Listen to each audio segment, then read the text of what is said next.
আসসালামু আলাইকুম everyone, cooking হলের পক্ষ থেকে আজকে আপনাদের জন্য নিয়ে এসেছি হাঁসের মাংসের রেসিপি। হাঁসের মাংস আমরা কম বেশি সবাই খেতে পছন্দ করি, কিন্তু অনেকে রাঁধতে জানি না, রান্নাটাকে কঠিন মনে করি।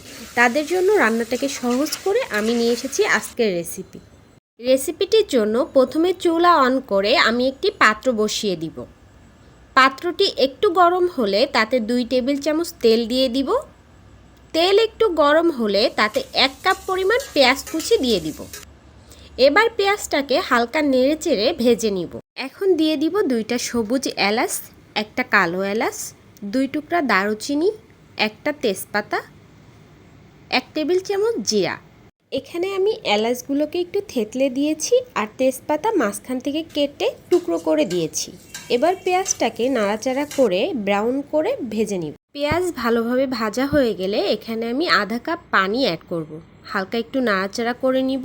এখন দিয়ে দিব 1 টেবিল চামচ জিরার গুঁড়া, 1 টেবিল চামচ হলুদের গুঁড়া, আর দিব 1 টেবিল চামচ মরিচের গুঁড়া, 2 টেবিল চামচ আদা রসুন বাটা।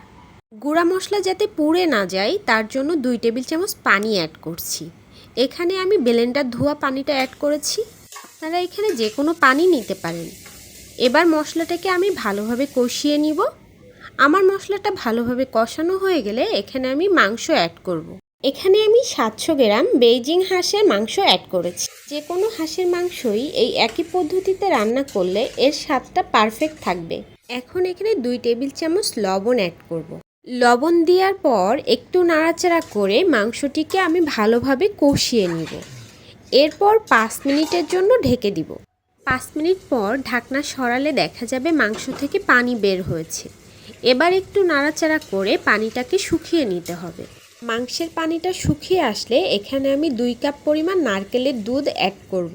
নারকেলের দুধের জন্য এখানে আমি নারকেলটাকে ব্লেন্ড করে একটু পানি দিয়ে ছেঁকে নিয়েছি। এখন একটু নাড়াচাড়া করে 10 মিনিটের জন্য ঢেকে রাখবো। 10 মিনিট পর ঢাকনা সরিয়ে একটু নাড়াচাড়া করে নিব। এই অবস্থায় আপনারা দেখে নিশ্চয়ই বুঝতে পারছেন কতটা পারফেক্ট হয়েছে। আপনারা যদি আমার দেখানো প্রতিটি স্টেপ ফলো করে রান্না করেন তাহলে আপনাদেরটাও পারফেক্ট হবে। সো বন্ধুরা, ভিডিওটিতে লাইক দিয়েছেন তো? লাইক না দিলে এখনই একটি লাইক দিয়ে দিন। কথা হবে অন্য কোনো ভিডিওতে। ভালো থাকবেন। আল্লাহ হাফেজ।